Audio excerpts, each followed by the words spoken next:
tract is set up into upper and lower respiratory structures. The upper respiratory tract is cut off right at the larynx, so everything above the larynx is considered upper respiratory, everything below the larynx is considered lower from an anatomical standpoint. All right, so as we just walk through the respiratory tract, structures that you will be held accountable for or things you need to know. Respiratory tract enters into your nasal cavity. All right, so within the nasal cavity, there are a couple structures along the walls of the nasal cavity known as concha. All right, and they're just kind of these bony folds inside of the nasal cavity. We would label those anatomically. There are three, so we just call them superior, middle, and inferior concha. All right, so they're just labeled based on their location, and there are these little folds here that you see in this nasal cavity. So if you need me to point those out when you're up closer, and come up and do so. Also in this area, structures that you'll need to recognize, we have the paranasal sinuses. So the pockets of air inside the bones that surround the nasal cavity. On this model here, we can see the frontal sinus, right, this air pocket up here. If we look down below, we also see the frontal sinus right here. So these are the same, and it will say 52 in here. It says 52 down here as well. So those numbers match up. So that is the frontal sinus. It's a little confusing when you look in here because you'll see a number 53, but that's referring, I believe, to the bone itself, not the sinus. So that's a little confusing to people sometimes. But 58 back here refers to the ethmoid sinus. So if you remember, the ethmoid was where our olfactory nerves pass through. That's that crista galli and the cribriform plate where those neurons are able to enter into the cranium. So right below that, we see the ethmoidal sinus. And then to the posterior side, we have a number 60, or it's 54 in here. And 54 is representing the sphenoid sinus. So if we look at that number and we look right up above it, it's not the same number. This number 50 in here is showing the pituitary gland. But the pituitary sits inside of that sella turcica saddle bone, right? And that's the sphenoid bone. So right below that is going to be the sphenoid sinus. So you can, if you're trying to orient yourself, those are landmarks to look for and make sure they line up. So to review that, frontal sinus, we also see frontal labeled on the bottom side towards the anterior. In the middle, we have the ethmoidal sinus, which sits right under that crista galli up front here in the cribriform plate. And then towards the posterior side, we have the sphenoidal sinus, and that sits right below this sella turcica, which holds the pituitary gland in here. And the maxillary sinus is just below the maxilla. So we don't have a model that shows that, but this is the maxilla, we remember, right, the maxillary bone. So the maxillary sinus, I could just put a letter out here and say what sinus lies deep to this letter. And so that would be the maxillary sinus. So that would be structures you'd need to identify in a model like this. We can also see in the back, posterior to the nasal cavity, we have the nasopharynx. So as our respiratory tract goes, it goes from nasal cavity to the pharynx. Now the pharynx is separated into three different portions. All right, we have the nasopharynx next to the nasal cavity. The oropharynx is next to the oral cavity, and the laryngopharynx is next to the larynx. So really they're just designations of which part of the tube is next to the adjacent cavity. Right? So nasal, oral, larynx, and that's how the pharynx is labeled. So we can see the nasopharynx back here. We can't see the oropharynx. It's blocked by this musculature. And when we look at the model, we could possibly call this laryngopharynx, but I'm not going to get that specific. So the only one you really see on here is nasopharynx, and that's why that's the only one on your list if you're looking at that list. All right. So when we move down from the pharynx, the oral cavity stuff we'll do in the digestive system. So teeth, tongue, muscles of mastication, all that stuff will come back into play in Unit 3. And so we're going to move on down the respiratory tract. So when we look at the larynx, we have cartilages that we need to be concerned with. The larynx is your voice box, so it's where you have your vocal cords present. And the internal cartilages are going to be attached to these vocal ligaments. Well, we don't have a model that shows those very well, so I don't have them on your list, but we have right and left pairs of the corniculate, cuneiform, and arytenoid cartilages. So we'll ask you some questions about those on the lecture. Those are inside of the larynx. Those are what pivot and move to help you speak or make sound. And externally, we see a large shield-like cartilage called the thyroid cartilage. Now this is a little bit, it's a little confusing because when you think thyroid cartilage, you're like, okay, well then that must be by the thyroid gland. Well, it's not. It's above it. The thyroid gland sits over different cartilage, actually. So this thyroid cartilage is actually what you would consider your Adam's apple. And the bump in the throat, that is the prominence of the thyroid cartilage. Below the thyroid cartilage, so inferior, that's where you see this thyroid gland. It sits in this model over top of the cricoid cartilage. So that's hidden here. And we can see number 201 underneath of the thyroid gland, or deep to it, represents the cricoid cartilage. If we compare that to this model, the thyroid gland sits below the cricoid cartilage. So depending on the model, you're going to see it represented a little bit different. But the larynx has the big shield, thyroid cartilage. Cricoid is the first piece of cartilage below, and then everything else is considered the trachea. All right. The last piece of cartilage that we see for our thyroid, or for our larynx, is the epiglottis. Now the epiglottis isn't shown very well on this model, but we can see it pretty well when we look at this other model. It is the piece of cartilage that closes down to cover up your larynx opening, or the glottis, when you swallow. Right, so this cartilage closes over top of the larynx so that food will pass into your esophagus and not your respiratory tract. So this is an internal piece of cartilage. It sits just deep to the hyoid bone. The hyoid bone is right underneath of your jawline, kind of at the crease of your neck. Okay, it doesn't attach to any other bones. It's a site of muscle attachment. It protects this epiglottis. It becomes relevant forensically because this is a bone that would be broken in a person who was strangled. So somebody got choked to death, oftentimes this bone is fractured. So that's a clear sign that somebody foul play is involved, that somebody was choked to death.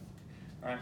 But if we're looking for the epiglottis, if we find the hyoid bone, then we know it's just posterior to that. So on this one, it's a little more obvious. On this model, it's not quite as obvious. So we'd say, okay, hyoid bone here, and just posterior to that, it's 203 on this model, would be the epiglottis cartilage. So then below the cricoid, we said that's the trachea. So the structures on the list, we said thyroid cartilage, cricoid's just below. The epiglottis is behind this hyoid bone, and then the trachea is down below this structure. So these are hard to see. Obviously, they're very small models, so come up and look at them after we're done. If you need me to go back through them, I'm happy to do that. Because these are a little different, certain models will represent the structures better or worse, and so you might see either or, depending on what I'm trying to ask for that particular station. And from there, from the trachea, we drop down and we enter into our thoracic cavity, and the trachea then splits, and as soon as it splits, it becomes bronchi. So right at where it's still one tube, it is trachea. As soon as it splits, it becomes bronchi. With the bronchi in the lungs, we imagine this all to be like an upside down tree. Right, the trachea is the trunk, and then the bronchi are the branches. So as we branch further, we have different names for these bronchi. There are 3 names that I want you to know or be able to identify on this model. All right, the first branches, right and left, are called main bronchi. So immediately after branching from the trachea, these are the main bronchi. Our lungs are separated into lobes. So as soon as these bronchi enter into the lungs, they're going to branch to the individual lobes. So we call these lobar bronchi, the branches that go to the lobes. Once they're in the lobes, there are individual respiratory segments within the lobe where they have functional units. And these will become important when you get into diagnosis of certain diseases and disorders. Specific bacteria, like tuberculosis, will affect certain respiratory segments within the lung. And so when you see a mass in a segment, they'll say, oh, this is tuberculosis, as opposed to another type of condition that would show up in a different segment. Anyway, we're not going to test you over these segments in this class, but knowing that it's segmented helps us to understand the next branch from the lobes would be segmental bronchi. Right, so if we're looking at numbers on this model, 231 is on the trachea at the very bottom angle.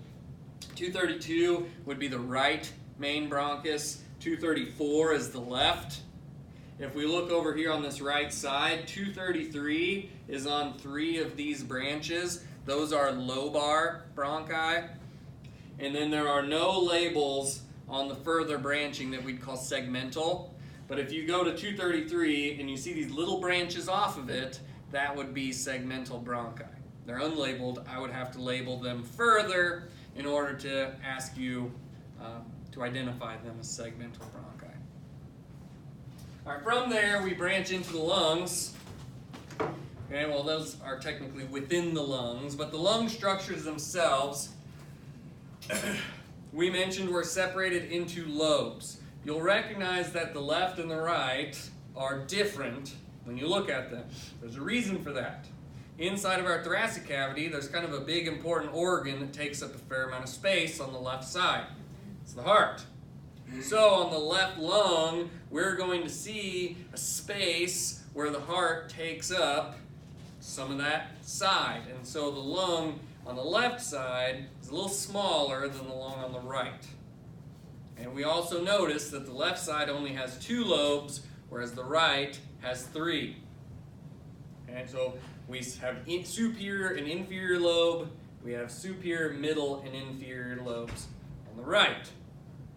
Now on the left side, we have this little notch, and that is due to the heart, so we call this the cardiac notch. And then we have a functional middle lobe. It's not separated into its own lobe, but it is functionally the same as the middle lobe on the right. We call this the lingula. Right? It was at one point, I guess, imagined to look like a tongue. You can make up your own mind on that, but this drops out kind of like a tongue, and so there's where lingula comes from. Lingual tongue. Right? So lingula is right below this cardiac notch. So you'd have to identify or you could be asked to identify both of those structures on the left lung. I'll also have a lung just sitting there, and you'll need to be able to tell me whether it's right or left. Hopefully that's pretty easy based on what we just talked about, but people miss it, so be aware. I'll also point out and emphasize, okay, when I'm asking about the bronchi, you need to distinguish right and left. Right, so you need to say right main bronchus.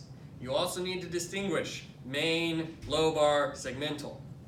That was nice in the first test. I said that you need to say right or left for the blood vessels, and when you didn't, I went ahead and only took off half credit.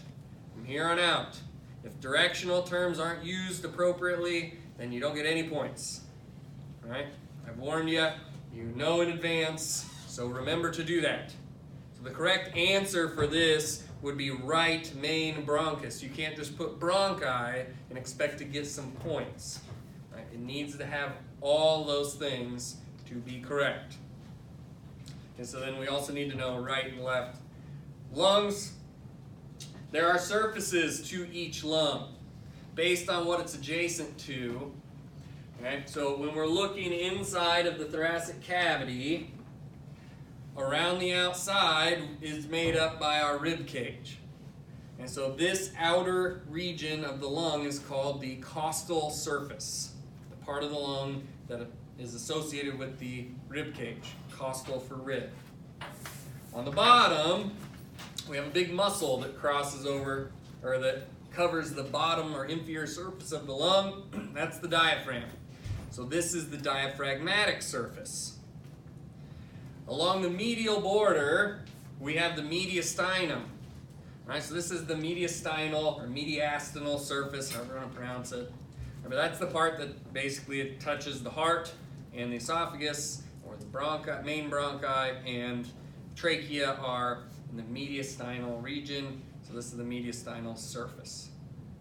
And so to review, costal is what touches the ribs, diaphragmatic touches the diaphragm, mediastinum touches the heart. For our respiratory musculature, we are going to use this model. Probably be 2 stations. Okay, one station will be just the body wall. One station will be this model here. You will need to know the name of the muscle and or its function in relation to breathing. Function comes down to one of 3 things. It is participating in quiet breathing, which is when you are just breathing in and out at rest. You're not forcing any additional air in or out. It participates in forced inspiration or forced expiration. Okay, so it'll be one of those 3, or multiple, as the diaphragm participates in all those things, so it is all. Okay, so the main muscle of respiration is the diaphragm.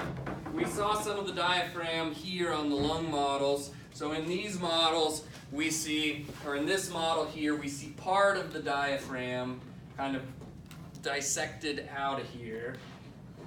Okay, we see part of it on this model as well. So this is all part of the diaphragm being cut away. But the diaphragm makes up a big dome shape underneath of the lungs, separating our thoracic cavity from our abdominal cavity. When we are breathing, to take air in, we make our thoracic cage larger. Our ribs move like bucket handles. So if you have a bucket, and there's a handle on it to pick it up, right, you got to pull the handle up this way. And when you drop it, that bucket handle drops to the side. So when you breathe in, it's the bucket handles going up, like you're picking up the bucket. When you breathe out, it's the bucket handles going down, like you're dropping the bucket. That's how your ribs move. So the ribs can flare out, or the diaphragm can go down, and that, or we can expand the chest cavity this way. But all of that increases volume, which allows more air to move in. And we'll talk about the physiology of that in the lecture.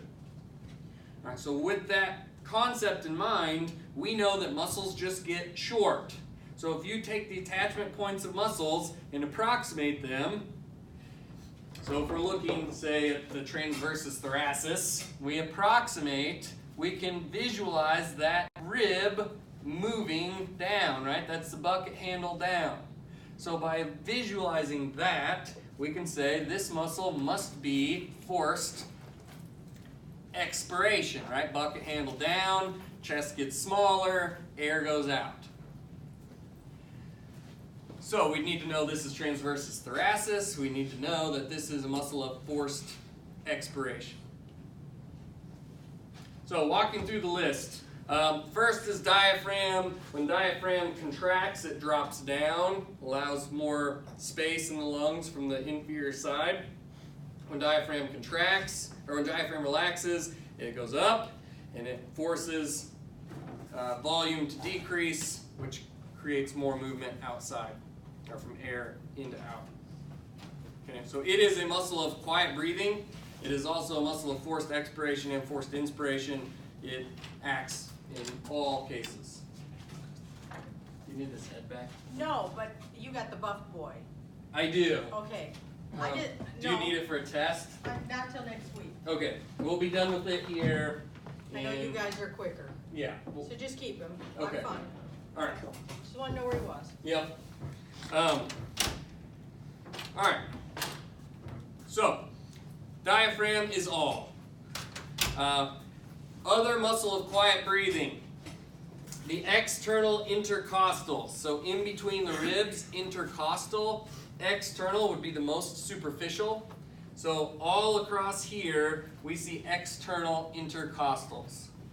If we slide just medial, it shows you the internal intercostals. Right, so if we're comparing these, when the external intercostals contract, we can approximate, and that is bringing these ribs upward. So external intercostals are muscles of inspiration, and they function in quiet breathing.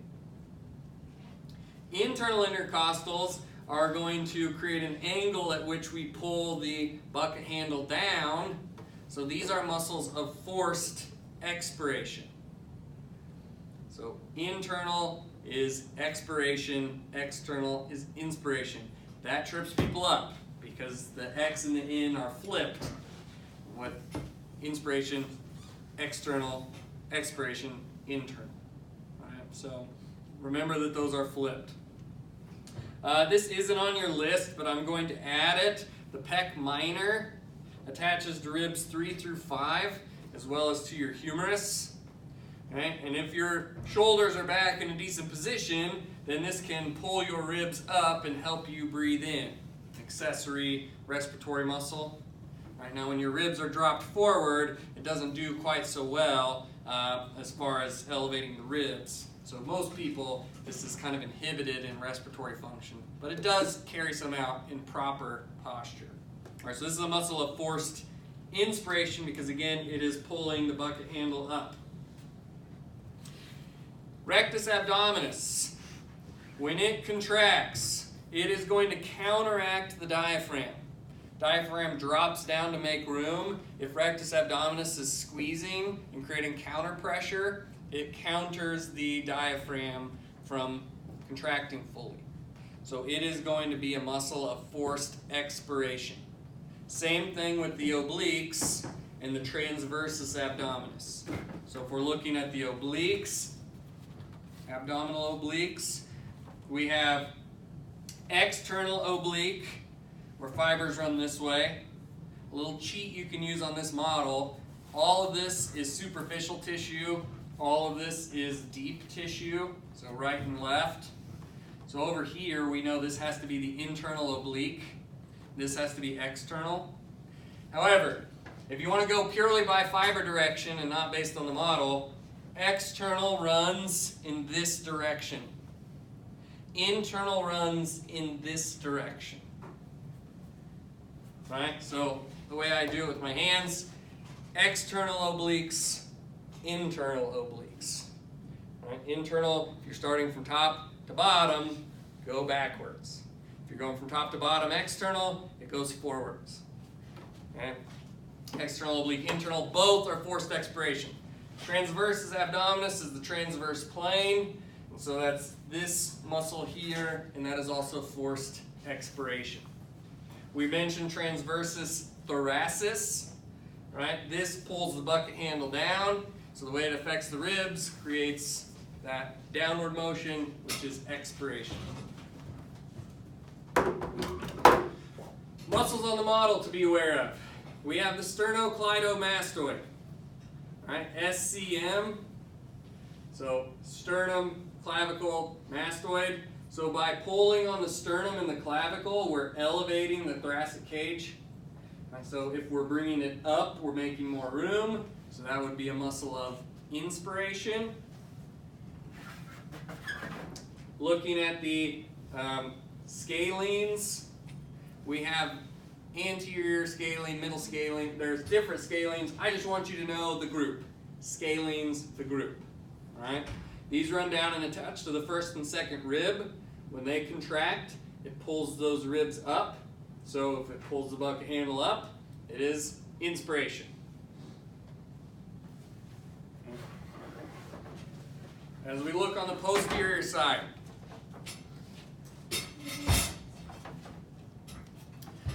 these muscles here are the rhomboids. Underneath of those muscles, we have the serratus posterior superior. These muscles deep to the rhomboids, the serratus posterior superior, are muscles of forced inspiration. And they pull the bucket handle up, okay, based on their angle. These are some of the most overworked muscles that you will find in about anybody. Right, because most people are slouched forward, so their body weight hangs here. So these muscles are trying to hold up the body weight.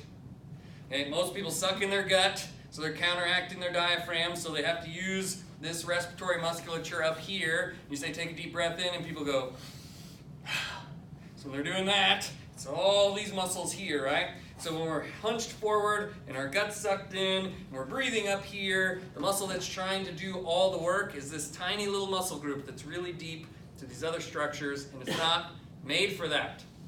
So what happens is you put your thumbs on this area of somebody's back, and you're like, oh, I got that knot there. You just need to do deep tissue work there. It's usually just because they're breathing improperly.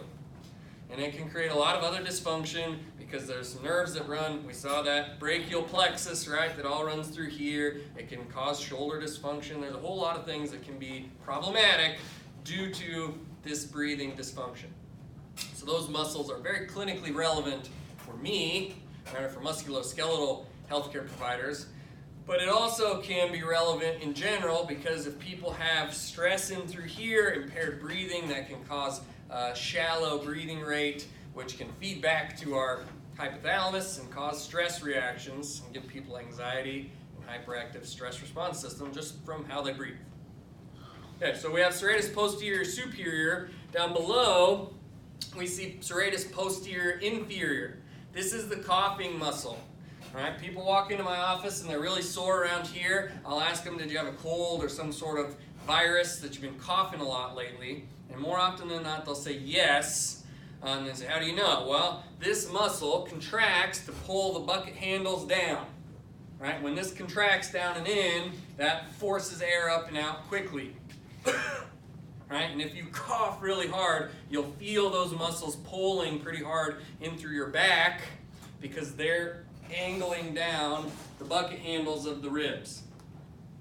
Okay? So serratus posterior inferior are going to be muscles of forced expiration. There's muscles that run all the way down your thoracic cage, down to your sacrum. Right? There's a muscle group we only see right here, and we call that our erector spinae muscle group. There are 3 separate muscles involved in this. I'm not going to ask you to name the 3 separate groups. Just erector spinae is sufficient. Now, this is a counterbalance to our abdominal muscles.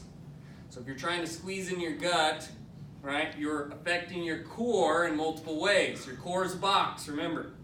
So rectus abdominis front, obliques to the side, diaphragm top, pelvic floor bottom. The erector spinae make up the back of the box.